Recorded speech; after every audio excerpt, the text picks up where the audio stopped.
What's up, Corinth teens and Corinth teens families? Welcome to an episode of Family Convos, a post-youth group family discussion where you guys gather and talk about connection to Christ. Thanks for tuning in.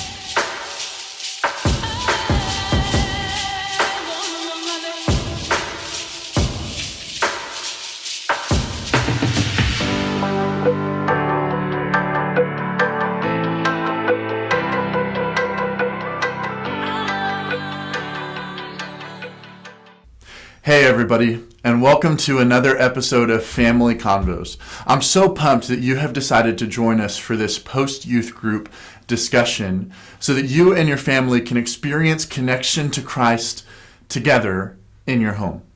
This week was an awesome week because we had our friend Josh Moore come out and share with our middle school and high school students, and he was able to talk about overwhelming worry.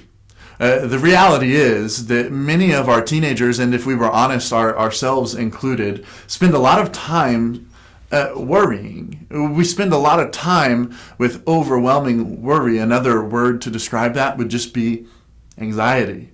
Sometimes we feel anxious about the things that are going on around us or the things that are going on in our lives that we can't control. But Josh took the idea today of overwhelming worry and asked, what if we changed that? What if instead of overwhelming as an adjective, we made overwhelming a verb? And instead of experiencing overwhelming worry, we actually were proactive and we overwhelmed worry.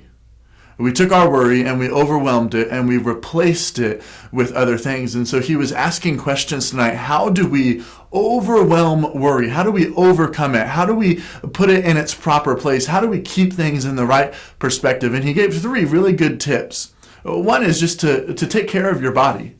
It's really important to take care of your body. Studies show time and time again that healthier people take care of their body. They eat right. They drink water. They exercise every day. And if you want to overwhelm worry, if you want to overcome some of your anxiety, a good step would be to take care of your body.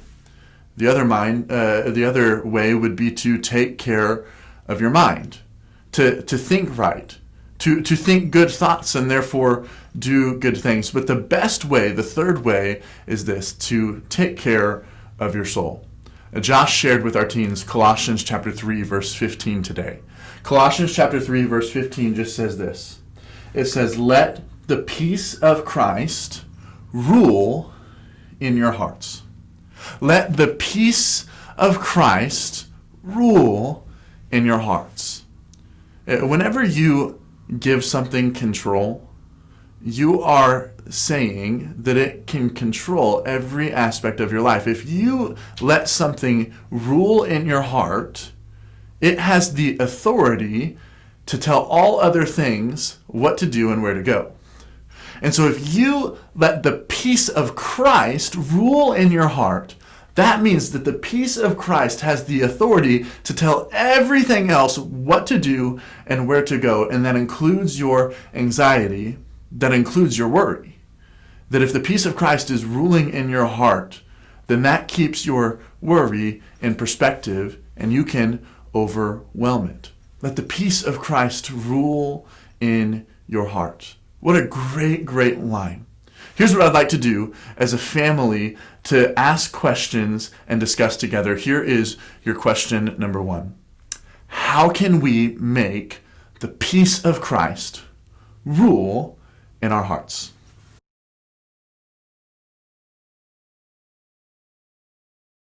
Question number 2. What sort of things might happen if we actually did let the peace of Christ rule in our hearts?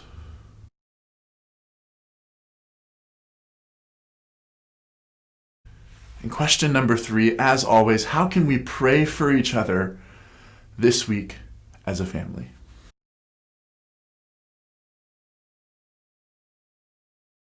Thank you so much for joining us on another episode of Family Convos. We hope that you'll spend some time praying together and talking together every day like this. And we want to remind you that we'll be here every night after youth group. Now, next week is Thanksgiving, so we don't have youth group. But we hope that you and your family will still maybe sit around on Wednesday night and talk about some things that you're thankful for and maybe say a prayer of thanksgiving to God that Wednesday night.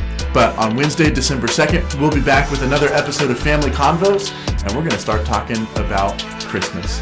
But we hope that you have a great night, and until next time, peace and grace.